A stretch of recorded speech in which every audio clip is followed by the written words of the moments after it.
المؤتمر الانتخابي الرابع الذي تقيمه الحملة الانتخابية للمرشح الرئاسي المهندس حازم عمر.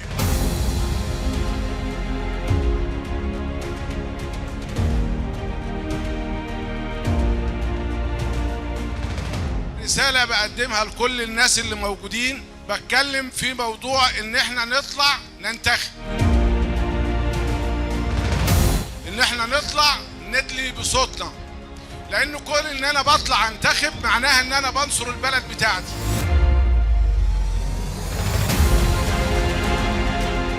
في اقل من 3 شهور الحقيقة قدرنا والحمد لله نجهز روحنا ونستعد لهذا اليوم.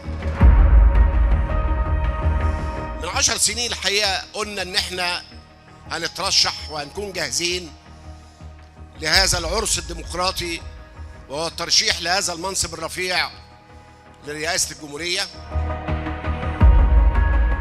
مصر أولاً، مصر دائماً، مصر أولاً، مصر دائماً.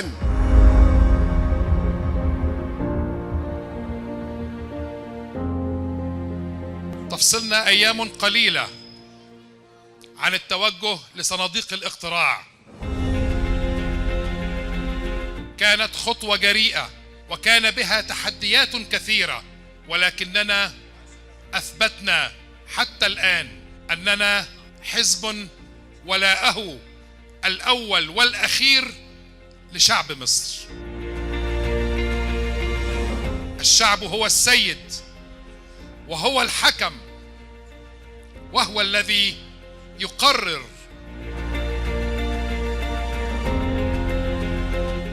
قلناها منذ 8 سنوات بأنه في خلال 10 سنوات من إنشاء هذا الحزب سيكون لنا مرشحا لرئاسة الجمهورية، ونحن لم نكن نهزل وليس لنا في الهزل سبيلا.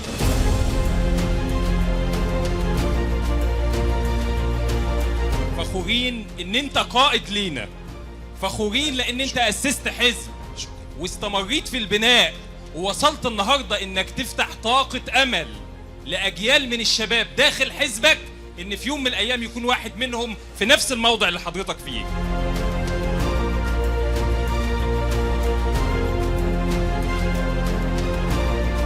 ربنا يولي من يصلح يا رب. الأصلح لمصر هو الذي يكون، وإحنا كلنا جنود لجمهورية مصر العربية، وعشان مستقبل ولادنا كلنا عاوزين إيه؟ عاوزين الأفضل لمصر.